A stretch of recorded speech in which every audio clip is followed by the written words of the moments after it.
এই পৃথিবীতে আর তো কেউ মা হয়নি, শুধু আপনি মা হতে চলেছেন। এতদিন তো নিজে অনেক ভাইরাল হয়েছেন, যে সন্তান এখনো পৃথিবীর মুখ দেখেনি এখন সেই সন্তানকে নিয়ে ভাইরাল হওয়ার চেষ্টা করছেন। বাচ্চা হওয়ার আগে যা শুরু করেছেন, আল্লাহ না করুক বাচ্চাটা না পড়েই যায়। কমেন্ট করার আগে কখনো কেউ ভাবেনি না যে কমেন্টটা আমি কি করতেছি। এই ধরনের কত কত কমেন্ট যে আপনারা আমাকে করেছেন, যা বলার বাহিরে। যাই হোক, আমি কথাগুলোর আজকে কিছু অ্যান্সার দিব, আশা করি ফুল ভিডিওটা দেখবেন, ভালো লাগবে। সো হে এভরিওয়ান, আসসালামু আলাইকুম। কি অবস্থা সবার, কেমন আছেন? সকাল সকাল উঠেই আমার পাগলটা কিন্তু প্রতিদিন আমার জন্য নাস্তার আইটেমে অনেক কিছু করে। আর এই নাস্তার আইটেমটা কিন্তু সে সকালবেলা উঠে নিজের হাতে করে। আর প্রতিদিন সকালে আমাকে এই নাস্তাগুলো বানিয়ে তারপর আমাকে এসে ডাক দিবে, ডাক দিয়ে দেন তারপরে কিন্তু নাস্তা খাওয়াবে। আর আমি প্রত্যেকটা দিনই ওর সাথে বাহানা করব, আমার একদমই উঠতে ইচ্ছে করে না সকালবেলা। তবে ও আমাকে বারবারই বলে একটা কথাই, যে তোমার জন্য না হোক অন্তত বাচ্চার জন্য হলো সকালে উঠে একটু কিছু খেতে হবে। তো আমি প্রতিদিন সকালে উঠলে ওর সাথে একটু রাগারাগি করি যে তুমি আমাকে এভাবে প্রতিদিন কেন ডাক দাও। এটা নিয়ে আমি ওর সাথে তর্কও করি, কিন্তু কে শোনে কার কথা, ওর কোনো কথাই কানে যায় না। ওর এই তর্কাতর্কিতে কোনো কিছু আসে যায় না। ওর একটাই কথা যে সকালে উঠতে হবে, তোমার খেতে হবে, মেডিসিন নিতে হবে, তারপরে তুমি ঘুমাও, যা করো, যা মন চায় তোমার তাই করো। তো তার এই কথাগুলো শোনার পরে আমার আর কোনো রাগ থাকে না, কারণ আমিও চিন্তা করি যে অন্তত আমার জন্য না হলেও আমার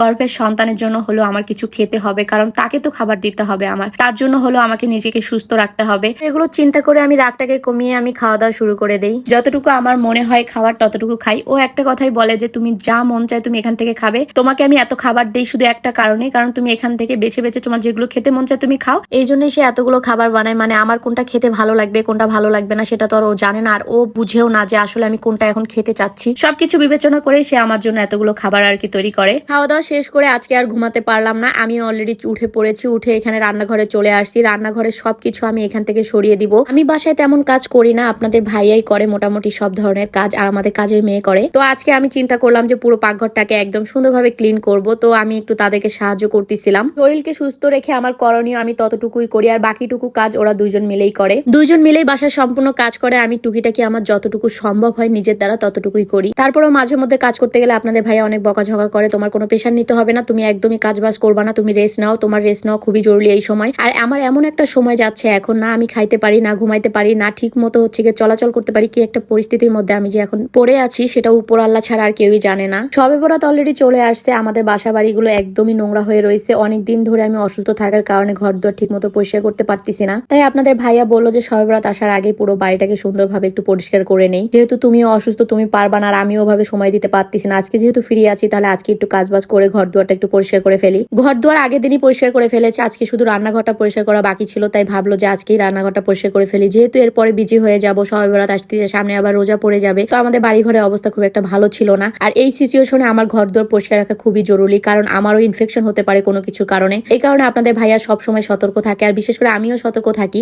আমার ঘরে যেন কোনো ধরনের কোনো নোংরা না থাকে। এই চিন্তা করে আমি ঘর দুয়ার সবসময় পরিষ্কার পরিচ্ছন্ন রাখার চেষ্টা করি, আমার যতই কষ্ট হোক না কেন। আপনারা তো মনে করেন খাই দাই ঘুমাই আর ভিডিও করি, সারাদিন ভিডিও নিয়ে ব্যস্ত থাকি, আসলে কিন্তু তা না। একটা সংসার যখন মানুষ সাজায় তখন ওই সংসারে অনেক ধরনের কাজই থাকে। আপনার সংসার কিন্তু আপনি গুছাবেন, আপনার সংসারে কিন্তু অন্য কেউ এসে গুছিয়ে দিবে না। তো এই কারণে আপনার সংসারকে সুন্দর এবং ভালো রাখার জন্য কিন্তু আপনাকেই পরিশ্রম করতে হবে। এখন কাজ করতে করতে আপনাদেরকে আমি কিছু কথা বলবো। যে কমেন্টগুলো আপনারা আমাকে করেন সেই কমেন্টগুলোকে আপনারা চিন্তা করে করেন। এই পৃথিবীতে শুধুমাত্র একা আমি মা হচ্ছি না, অনেকেই মা হচ্ছে। এটা যেমন সত্য কথা, ঠিক তেমনই সত্য কথা হচ্ছে এই পৃথিবীতে সকলে মা হওয়ার সুখ ভোগ করতে পারে না। মানে হচ্ছে সকলে মা হওয়ার অনুভূতি পায় না, সকলে মা হতে পারে না। তো এটা যে আল্লাহর দেয়া কত বড় নেয়ামত এটা আপনারা বুঝেন না। আমি আপনাদের কাছে আমার অনুভূতি, ভালোবাসা, সুখ, স্বাচ্ছন্দ্যটাকে প্রকাশ করেছি, এর বেশি কিছুই না। এটা নিয়ে আপনাদের এত মাথা ব্যথা, এত মন্তব্য, এত বাজে কমেন্ট আপনারা আমাকে করেছেন। আবার কিছু মানুষ আছেন আপনারা যারা আমাকে অভিশাপ দিচ্ছেন কমেন্টে। তো তাদেরকে একটা কথা বলি, শকুনের দোয়ায় কিন্তু গরু মরে না। সর্বশেষ একটা কথাই বলবো, আমার ভিডিও যদি আপনাদের এতই খারাপ লেগে থাকে আপনারা আমাকে ব্লক করে দেন বা আমাকে ইগনোর করেন, দ্যাটস ইট। বাট এইভাবে মানুষকে বিব্রত করবেন না বা বাজে কমেন্ট করবেন না, রিকোয়েস্ট করবো আপনাদের সকলকে।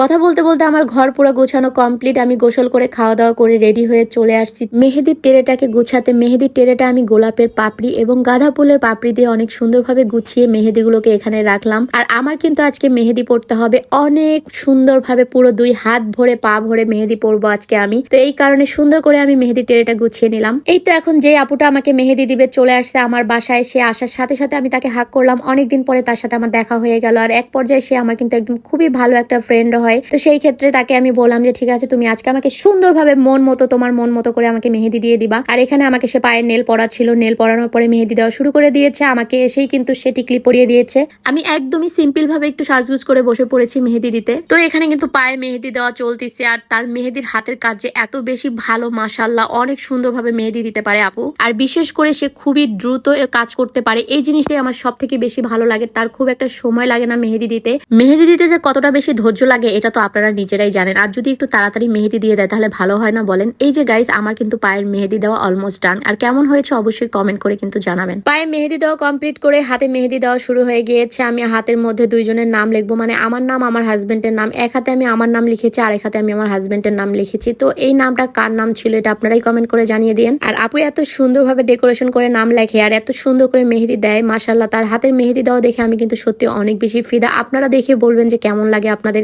সামনে কিন্তু অনেক ধরনের অকেশনই আসতেছে, যেমন রোজার ঈদ, কোরবানি ঈদ, পহেলা বৈশাখ, বা যে কোনো বিয়ের বাড়ির প্রোগ্রাম, হলুদের প্রোগ্রাম, বউ ভাতের প্রোগ্রাম, এমনকি হচ্ছে গিয়ে জন্মদিনের যদি কোনো প্রোগ্রাম আপনারা করতে চান, ঘরে বসেই যদি আপনারা সার্ভিস নিতে চান, তাহলে অবশ্যই আপুর সাথে যোগাযোগ করতে পারেন। আপু কিন্তু হোম সার্ভিস দিয়ে থাকে, আপনাদের সকলকে অনেক সুন্দরভাবে বাসায় যে হোম সার্ভিস দিয়ে আসতে পারবে। এমনকি আপনারা যদি যান তার পার্লারে গিয়ে সার্ভিস নেবেন সেটাও করতে পারেন। যে কোনো ধরনের অকেশনে খুলনার ভিতরে যদি আপনারা সার্ভিস নিতে চান, এই সুন্দর সুন্দর মেহেদি দিতে চান, বা কোনো ধরনের ব্রাইডাল শুট বা সেমি ব্রাইডাল সাজ, কোনো ধরনের পার্লারের কাজ, যত ধরনের কাজ আছে, আপনারা যদি হোম সার্ভিস নিতে চান তাহলে অবশ্যই আপুর সাথে যোগাযোগ করতে পারেন। স্ক্রিনে আপুর পেজের লিঙ্কটা দেওয়া থাকলো, আর আপনাদের সুবিধার্থে আমি কমেন্ট বক্সে হোয়াটসঅ্যাপ নাম্বারটা দিয়ে দিব আপুর, চাইলে আপনারা হোয়াটসঅ্যাপেও তার সাথে যোগাযোগ করতে পারেন। তাই আর দেরি না করে সামনের অকেশন গুলোতে নিজেকে একটু সুন্দরভাবে সাজাতে আপুর সাথে যোগাযোগ করে ফেলুন এক্ষুনি। আর আমার আজকের সাজটা আপনাদের কাছে কেমন লাগছে সেটাও কিন্তু কমেন্ট করে জানিয়ে দেবেন। আর আমার এই সাজটা কিন্তু আজকে একটু স্পেশাল ভাবে সাজা, কারণ সামনে কিন্তু আমার স্পেশাল একটা দিন আছে। স্পেশাল দিনের জন্য নিজেকে একটু স্পেশাল ভাবে সাজানোর চেষ্টা করেছি মাত্র। কেমন লাগলো সেটা কিন্তু কমেন্ট বক্সে জানাতে কেউই ভুলবেন না। আর আমার এই স্পেশাল দিনটা কি সেটা জানতে হলে অবশ্যই আমার সাথে থাকতে হবে এবং সামনের ভিডিওগুলো দেখতে হবে, তাহলেই বুঝতে পারবেন যে আসলে আমার কি স্পেশাল দিনের জন্য আজকে আমি এইভাবে সেজেছি, মানে এত সুন্দর করে নিজেকে রাঙিয়েছি। তো এই জিনিসগুলো সব জানতে হলে কিন্তু সামনের ভিডিওগুলোকে অবশ্যই ফলো করতে হবে। সো গাইস, আজকের মতো আমি ভিডিওটা কিন্তু এখানেই শেষ করব। নেক্সট ভিডিওতে আপনাদের সাথে দেখা হচ্ছে। সেই পর্যন্ত সবাই ভালো থাকবেন, সুস্থ থাকবেন, আর আমার জন্য বেশি বেশি দোয়া করবেন, আর বাজে কমেন্ট থেকে দূরে থাকবেন সবাই। আল্লাহ হাফেজ, আসসালামু আলাইকুম।